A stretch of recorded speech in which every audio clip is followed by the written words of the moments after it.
বক্তব্য প্রদান করেছে, যার সাথে একটি বৃহৎ রাজনৈতিক দলের অবস্থানের সাযুজ্য রয়েছে। এই মামলার রায় ঘোষণার আগেই সংশ্লিষ্ট আইনের অধীন 19 আগস্ট 2024 সালে ঢাকা দক্ষিণ সিটি কর্পোরেশনের প্রশাসক নিয়োগ করা হয়। ফলে পুরো মামলাটি অকার্যকর হয়ে গেছে। রায় ঘোষণার পর গেজেট প্রকাশের বিষয়ে নির্বাচন কমিশন আইন মন্ত্রণালয়ের মতামত চাইলেও মতামত প্রদানের পূর্বেই তড়িঘড়ি করে রাতের আধারে গেজেট প্রকাশ করা হয়। এ বিষয়ে নির্বাচন কমিশনের সার্বিক ভূমিকা স্পষ্টতই পক্ষপাতমূলক।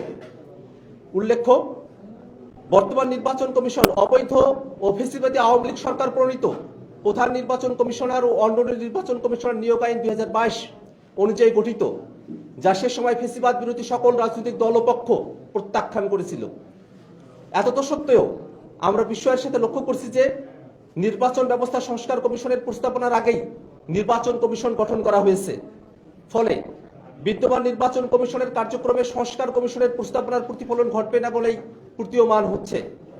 যেমন, পলাতক ও মানবতা বিরোধী অপরাধে অভিযুক্ত ব্যক্তিদের নির্বাচনে অংশগ্রহণে নিষেধাজ্ঞা আরোপ সংক্রান্ত সংস্কার কমিশনের প্রস্তাবকে নাকচ করেছে বিদ্যমান নির্বাচন কমিশন। এর ফলে এই কমিশনের উপরে আস্থা রাখা সম্ভব নয় বলেই আমরা মনে করি। একই সাথে আমরা লক্ষ্য করছি যে জনপ্রতিনিধি না থাকায় নাগরিক সেবা প্রদান মারাত্মকভাবে ব্যাহত হচ্ছে এবং সামাজিক সুরক্ষা উদ্যোগগুলো বাস্তবায়নে প্রতিবন্ধকতা তৈরি হয়েছে। উদ্ভূত পরিস্থিতিতে ইশরাক হোসেন বনাম শেখ ফজলিনুর তাপসগং মামলাকে নজির হিসেবে নিয়ে সারা দেশে অবৈধ নির্বাচনের প্রার্থীরা আদালতে শরণাপন্ন হয়ে এক জটিল ও সংকটময় পরিস্থিতি তৈরি হয়েছে। এ সংকট নিরসনে এবং জনদুর্ভোগ লাঘবে স্থানীয় সরকার নির্বাচনই একমাত্র সমাধান।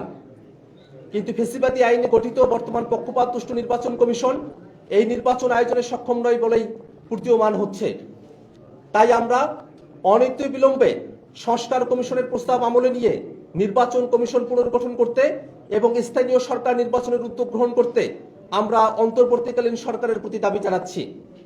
এই দাবিতে আগামীকাল জাতীয় নাগরিক পার্টি এনসিপি ঢাকা মহানগরের উদ্যোগে সকাল 11টায় নির্বাচন কমিশন কার্যালয়ের সামনে বিক্ষোভ সমাবেশ অনুষ্ঠিত হবে। আবার পড়ছি, আমরা অনতিবিলম্বে সংস্কার কমিশনের প্রস্তাব আমলে নিয়ে নির্বাচন কমিশন পুনর্গঠন করতে এবং স্থানীয় সরকার নির্বাচনের উদ্যোগ গ্রহণ করতে অন্তর্বর্তীকালীন সরকারের কাছে দাবি জানাচ্ছি। এই দাবিতে আগামীকাল জাতীয় নাগরিক পার্টি এনসিপি ঢাকা মহানগরের উদ্যোগে সকাল 11টায় নির্বাচন কমিশন কার্যালয়ের সামনে বিক্ষোভ সমাবেশ অনুষ্ঠিত হবে। সাংবাদিক বন্ধুগণ,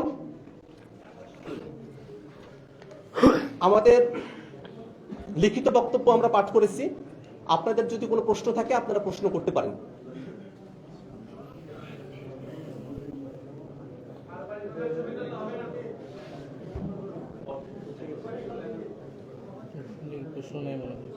কারো কোনো প্রশ্ন আছে?